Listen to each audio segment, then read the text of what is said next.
हाय दोस्तों, कैसे हो आप सभी का देव कहानियाँ चैनल में स्वागत है। नवरात्रि के चौथे दिन माँ कुष्मांडा की पूजा की जाती है। माँ कुष्मांडा को अष्टभुजी देवी भी कहा जाता है। माँ कुष्मांडा से जुड़ी कुछ खास बातें तो आइए जानते हैं। माँ कुष्मांडा को ब्रह्मांड की रचना करने वाली माना जाता है। माँ को ऊर्जा का छोटा ब्रह्मांडीय गोला यानी सृष्टि कहा जाता है। माँ कुष्मांडा को आदिशक्ति माना जाता है।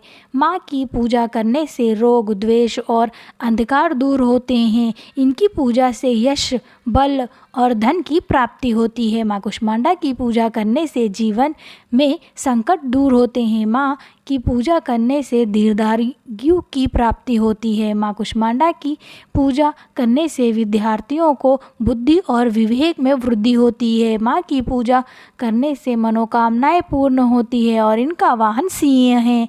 माँ कुष्मांडा को हरा और नीला रंग बहुत पसंद है, इसलिए की जाती है। चौथे दिन माँ कुष्मांडा की पूजा माता का आदिशक्ति रूप देखकर देवताओं की शंका और चिंताओं का निदान हो गया।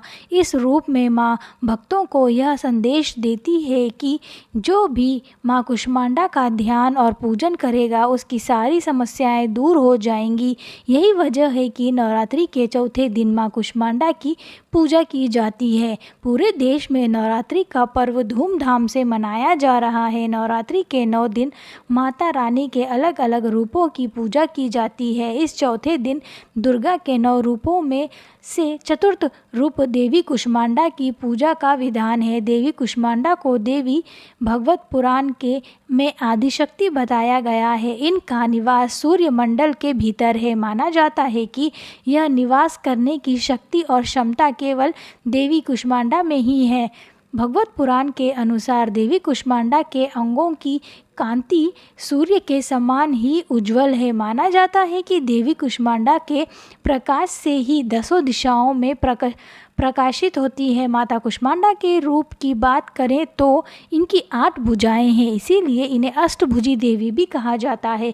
माता ने अपने 8 हाथों में कमंडल, धनुष, बाण, कमल, पुष्प, अमृत से भरा कलश, गदा, चक्र और जपमाला धारण किया हुआ है। माँ कुष्मांडा का वाहन सिंह है।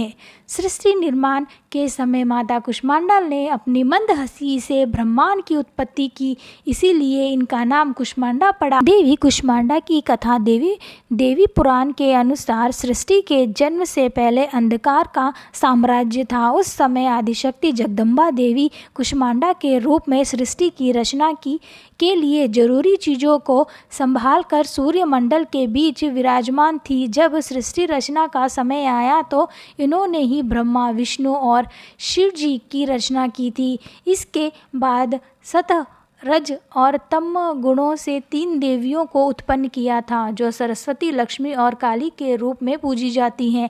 सृष्टि चलाने में सहायता प्रदान करने के लिए ही देवी काली भी प्रकट हुई थी। आदिशक्ति की कृपा से ब्रह्मा जी सृष्टि के रचयिता बने और विष्णु जी पालनकर्ता, वही शिव संहारकर्ता बने।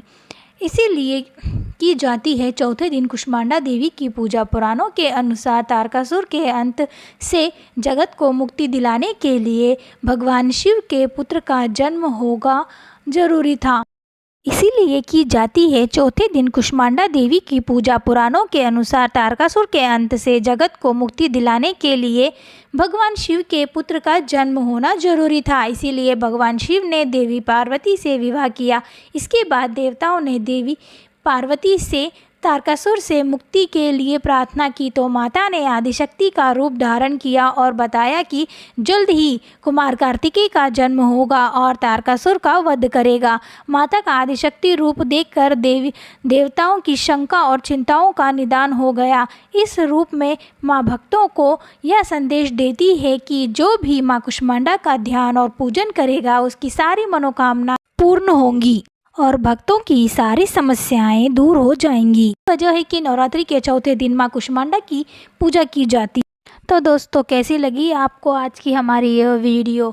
अगर आपको पसंद आई हो तो और ज़्यादा से ज़्यादा लाइक करिए, शेयर करिए और सब्सक्राइब करिए ऐसे ही अधिक वीडियोस के लिए। मुझे आज्ञा दीजिए। धन्यवाद।